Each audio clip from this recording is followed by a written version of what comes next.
ভেদিয়া গ্রামের শেষ প্রান্তে একটা পুকুর ছিল। সেই পুকুরটার খুব বদনামও ছিল।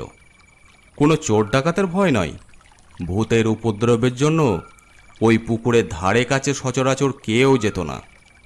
আর রাতের বেলায় যাওয়া তো কেউ কল্পনাও করতে পারত না। ওই গ্রামে একজন বেশ বড় চাষি ছিলেন, পরিমল চক্রবর্তী। বিশাল বড় সম্পত্তি, জমি জমা সবই ছিল, কিন্তু সব ছেড়ে তিনি ভোর দুপুরে মারা গেলেন। তবে ওই সম্পত্তি তিনি গরিব চাষিদের কাছ থেকে ঠকিয়ে ঠাকিয়ে বড় করে তুলেছিলেন। আত্মীয় স্বজনরা এসে অনেক কান্নাকাটি শুরু করে দিল। এইসব করতে করতেই বিকেল হয়ে গেল। আর দেরি করা যাবে না, এরপর আবার লাশ নিয়ে গ্রাম প্রদক্ষিণ করতে হবে। তারপর শ্মশান নিয়ে যেতে যেতে রাত হয়ে গেলে তখন আর কেউ দাহ করতে যেতে চাইবে না। হ্যাঁ, ঠিকই বলেছ। চলো এবার লাশ নিয়ে গ্রাম ঘুরিয়ে তারপর শ্মশানে নিয়ে যাব। তারপর সবাই মিলে লাশ নিয়ে এগিয়ে যেতে লাগলো।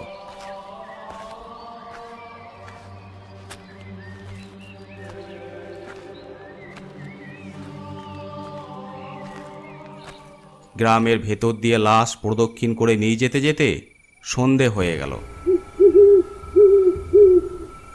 গ্রামের শেষে মাঠের পুলটা পেরোনোর আগেই কাছের লোক যারা পিছন পিছন আসছিল তারা প্রায় সবাই চলে গেল যে যার ঘরে।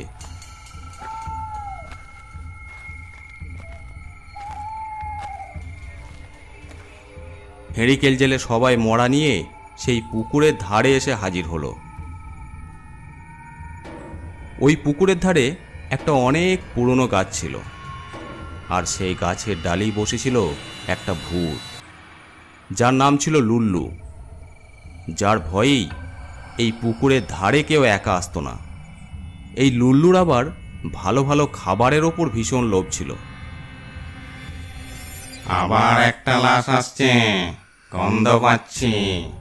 বেটা বড় লোক গরিব মানুষের রক্ত শোষণ করে আজ মরেছে, ভালোই হয়েছে। গাছের ডালে বসে লুল্লু সব দেখতে লাগলো।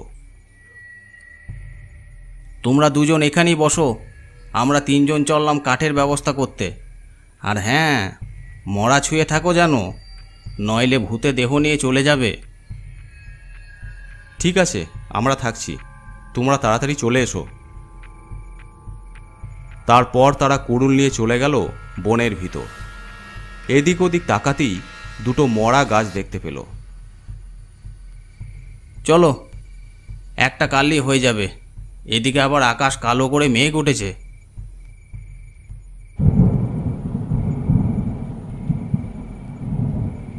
দুজন লেগে গেল কাঠ কাটতে।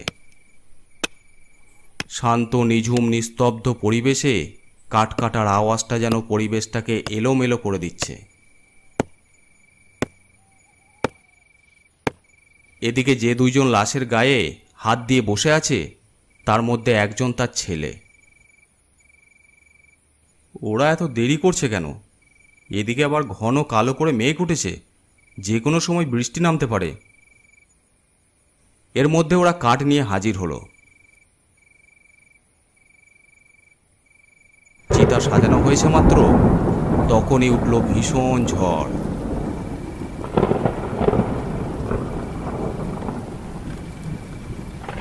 সেই ঝড়ের দাপটে হেরিকেন নিভে চারিদিকে অন্ধকার হয়ে গেল।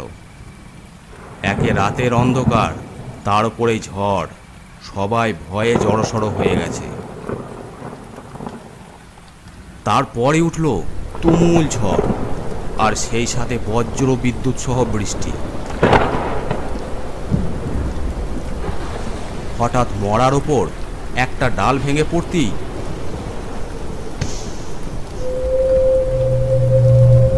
সবাই প্রাণের ভয়ে কিছুটা দূরে একটা চালা ঘরের দিকে ছুটতে লাগলো।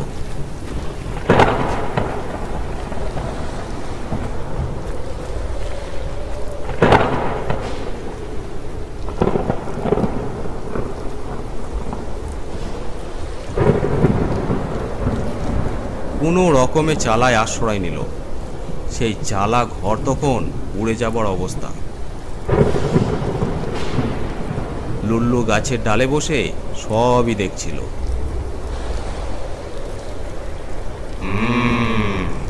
এই সুযোগ, চাষির মরদেহ কেউ ছুঁয়ে নেই, অনেক দিন ভালো মন্দ খাওয়া হয়নি। এই মরদেহের ভিতর যদি একবার প্রবেশ করতে পারি, তাহলে দিব্যি জীবনটা ভালো মন্দ খেয়ে কাটিয়ে দেওয়া যাবে। লুল্লু এই সুযোগে চাষির মৃতদেহে প্রবেশ করল।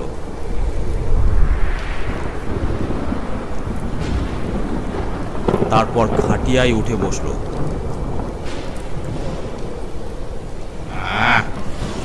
নতুন শরীর, দারুণ লাগছে।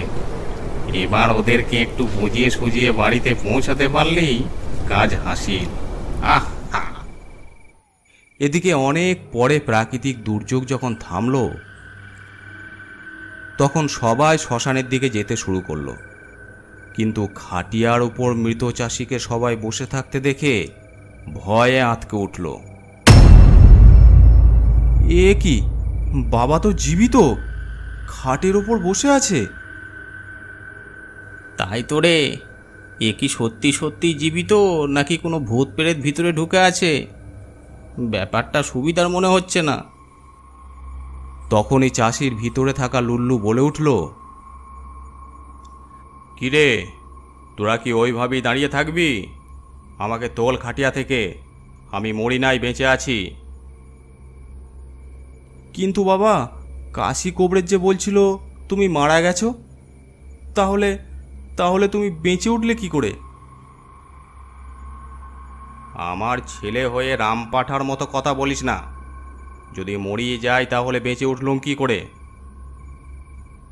সেটাই তো প্রশ্ন কর্তাবাবু। চুপ কর কম্মার দল। আসলে আমার দমটা খানিক আটকে গেছিল। হঠাৎ এলো ঝড় বৃষ্টি। এত ঝড় বৃষ্টি শরীরের ওপর দিয়ে যেতেই দমটা যেখানে আটকে ছিল সেখান থেকে ছাড়া পেয়ে গেল। তোরা সব আমাকে ফেলে চলে গেছিলি।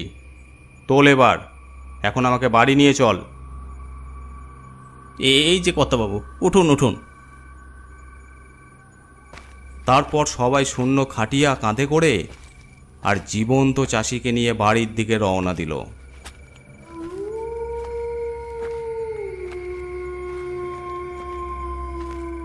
গ্রামে ঢুকতেই চারিদিকে রটে গেল মৃত চাষি জীবিত হয়ে ফিরে এসেছে।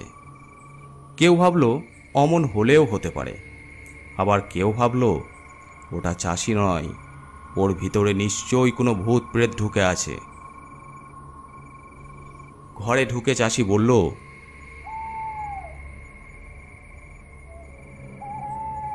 কই গো, কোথায় গেলে সব? চাষির বউ বেরিয়ে এসে চাষিকে জীবিত অবস্থায় দেখে অবাক হয়ে যায়। এ কি অলক্ষণে জিনিস দেখছি!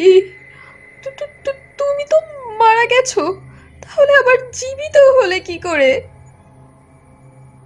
কে বলল আমি মারা গেছি?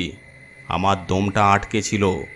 ঝড় বৃষ্টির চোটে আবার দম ফিরে আসে। নাও, এখন আমাকে ভালো করে স্নান করিয়ে দাও। যতই হোক শ্মশান থেকে ঘুরে এসেছি, আর আমি এত সহজে মরব না।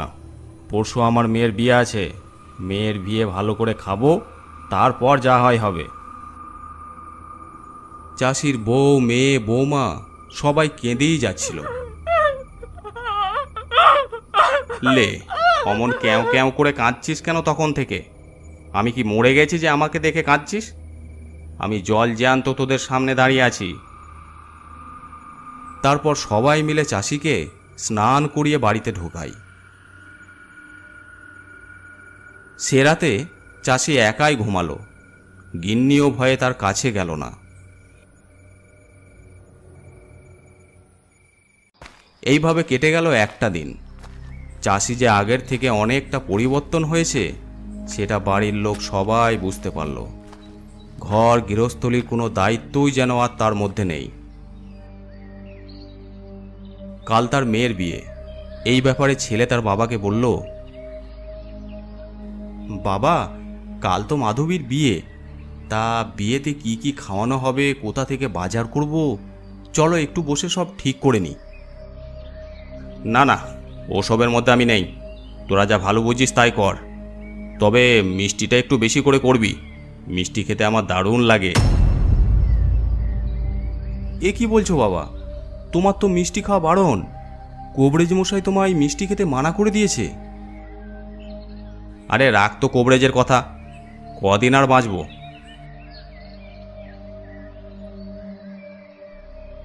ছেলে গিয়ে তার মাকে সব কথা বলে। তাই তো রে খোকা, আমার ওকে কেমন কেমন লাগে।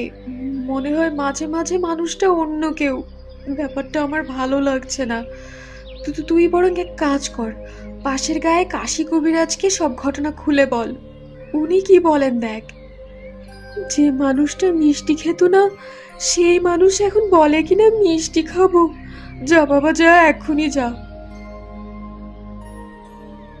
ঠিক আছে মা, আমি এখনই যাচ্ছি। ছেলে তখনই পাশের গ্রামে কাশী কবিরাজের বাড়ির দিকে রওনা দিল।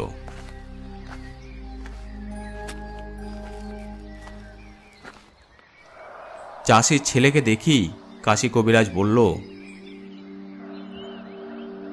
কি ব্যাপার বাবা, তুমি এ অসময়ে আমাদের গ্রামে? সব ঠিক আছে তো? কি আর বলবো কবিরাজ মশাই, আপনি তো বাবাকে দেখে বলেছিলেন বাবা মারা গেছে। তা বাবা তো দিব্যি জীবিত হয়ে শ্মশান থেকে বাড়ি ফিরে এলো। এ কি অলক্ষণে কথা বলছো?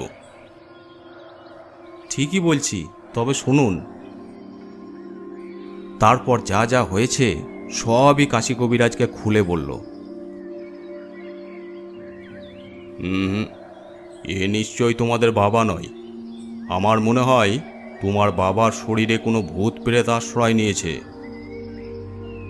আমার ভূত প্রেত সম্পর্কে যথেষ্ট জ্ঞান আছে। এমনিতেই ওই শ্মশানটা দোষী জায়গা, তার ওপর ঝড় বৃষ্টির সময় তোমরা কেউ মরা ছুঁয়ে না থেকে দূরে চলে গেছিলে। এ নিশ্চয়ই ভূত প্রেতের ব্যাপার। তোমরা সবাই একদম সাবধানে থাকবে। তাহলে এখন কি করা যায় কবিরাজ মশাই? ও তো দিব্যি আমাদের বাবা সেজে ঘরে ঢুকে আছে। শোনো, চুপি চুপি বলি, ব্যাপারটা পাঁচ কান করো না। আর তোমার বাবা যেন একদম জানতে না পারে। প্রথমত তোমার বাবার মৃত শরীরটা পুড়িয়ে ফেলার ব্যবস্থা করতে হবে, তাহলেই বেটা মজা টের পাবে। তবে এই কাজটা করা অত সহজ নয়। ও যদি একবার জানতে পারে তাহলে তোমাদেরকেই মেরে শেষ করে দেবে। তাহলে কিভাবে পোড়ানো যায়? খুব বুদ্ধি খাটিয়ে কাজটা করতে হবে। তোমার বোনের বিয়ের রাতেই কাজটা সম্পূর্ণ হওয়া চাই। ওকে যা হোক করে দূরে নিরিবিলি কোনো একটা ঝুপড়িতে নিয়ে যেতে হবে। তারপর দরজা লাগিয়ে ঝুপড়িটা পুড়িয়ে দিলেই তোমার বাবার শরীর দাহ হয়ে যাবে, আর ভূতটাও শেষ হয়ে যাবে। এইসব ভূত প্রেত আবার জীবজন্তুও খায়, তবে ছাগলের মাংস এরা খুব পছন্দ করে। তোমরা বলবে ওই ঝুপড়িতে অনেকগুলো ছাগল আছে, তুমি গিয়ে একটু পাহারা দাও। ও নিজেই দেখবে ছাগলের লোভে এগিয়ে আসবে। আগে থেকে একটা মৃত ছাগল ভিতরে রেখে দেবে, ব্যাস। ও লোভ সামলাতে পারবে না। ও যখন ওটা খেতে ব্যস্ত থাকবে তখন আমাদের কাজটা করতে হবে। এখন বাড়ি গিয়ে সবাইকে সাবধান করে দাও আগে থেকে। ঠিক আছে কবিরাজ মশাই, আপনি যা বলবেন তাই করব আমরা।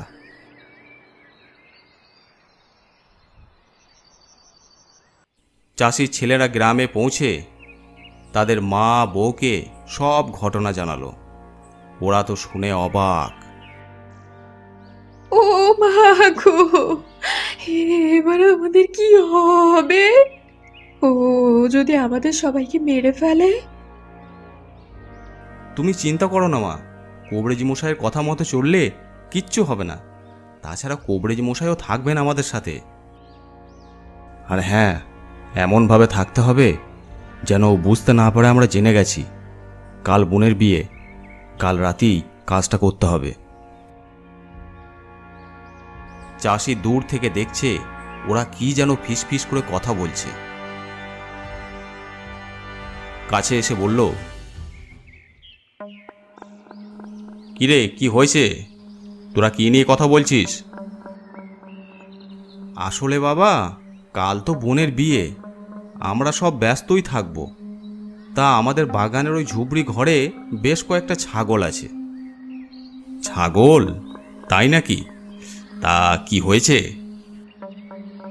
আসলে কাল একটা মারা গেছে, আর কাল রাতে কেউ পাহারা না দিলে যদি চুরি হয়ে যায়।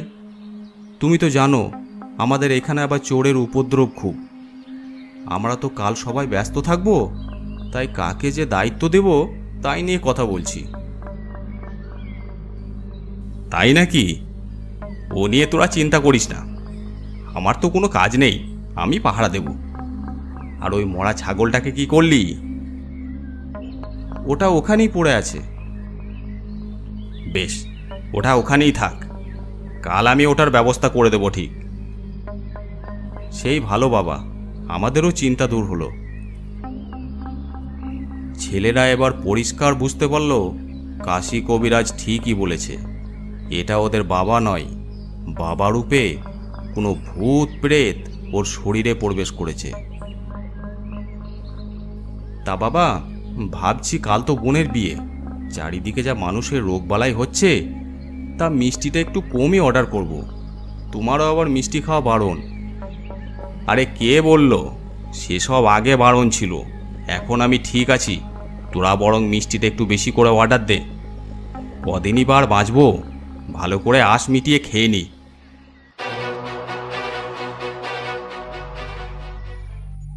পরদিন সন্ধেবেলায় পাড়া প্রতিবেশী অনেকেই এলো নেমন্তন্ন খেতে। তাদের অবশ্য কেউ জানল না আসল ব্যাপারটা।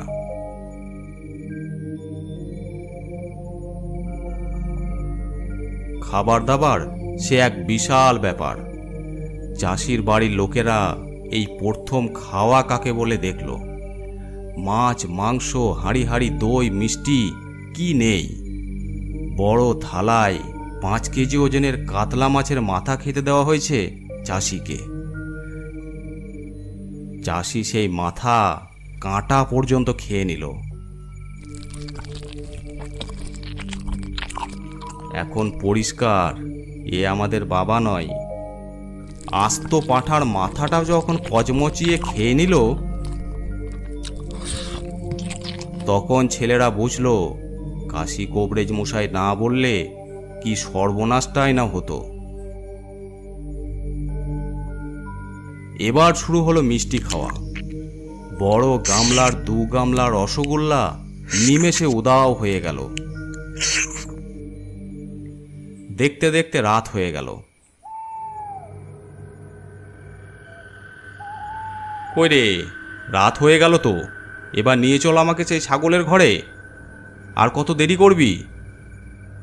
হ্যাঁ বাবা, চলুন। চাষি তার ছেলের সঙ্গে চলল ঘর দেখতে।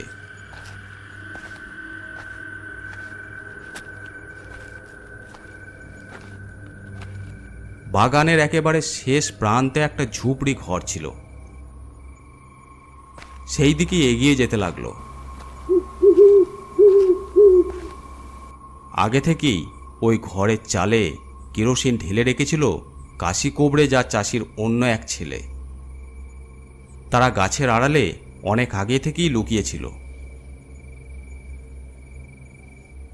ওই যে বাবা, ওই ঘরটা, ওটাতে সেই মরা ছাগলটাও আছে। ঠিক আছে বাবা, ঠিক আছে, তোদের আর ভয় নেই। তোরা এবার দিব্যি বিয়ের বাকি কাজ সারগা। চাষি কিছুটা এগোতেই বলল,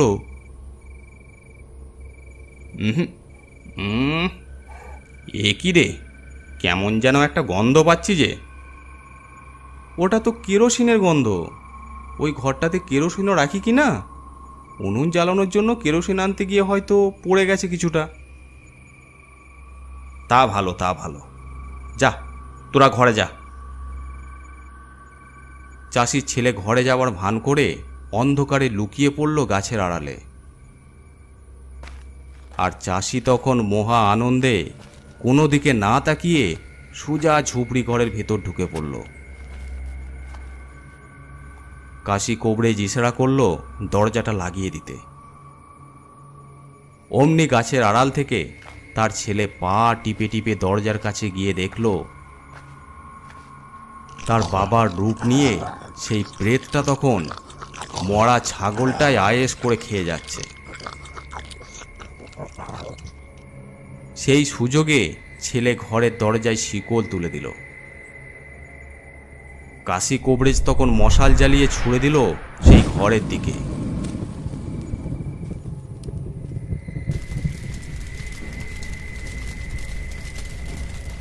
রাতের অন্ধকারে দেখতে দেখতে দাও দাও করে জ্বলতে লাগলো সেই চালা ঘরটি।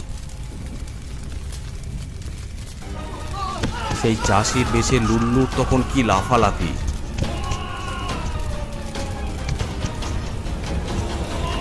শয়তান, তোদের মনে এই ছিল শিগগির দরজা খুলে দে, না হলে তোদের রক্ষে নেই।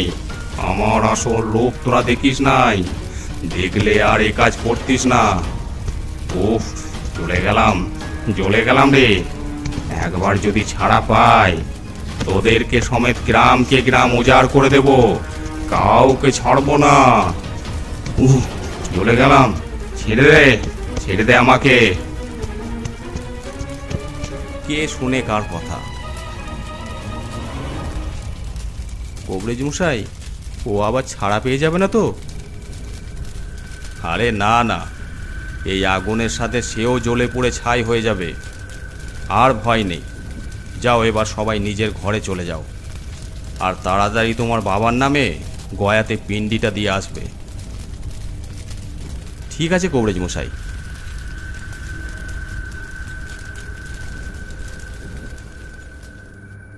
ছেলেরা তখন বোনের বিয়ের বাকি কাজ সম্পূর্ণ করে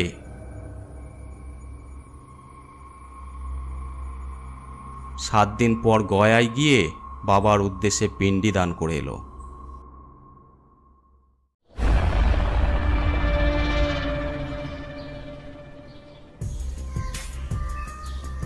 আজকের গল্পটি আপনাদের কেমন লাগলো অবশ্যই কমেন্ট করে জানাবেন। আর যদি ভালো লেগে থাকে অবশ্যই চ্যানেলটি সাবস্ক্রাইব করে দেবেন।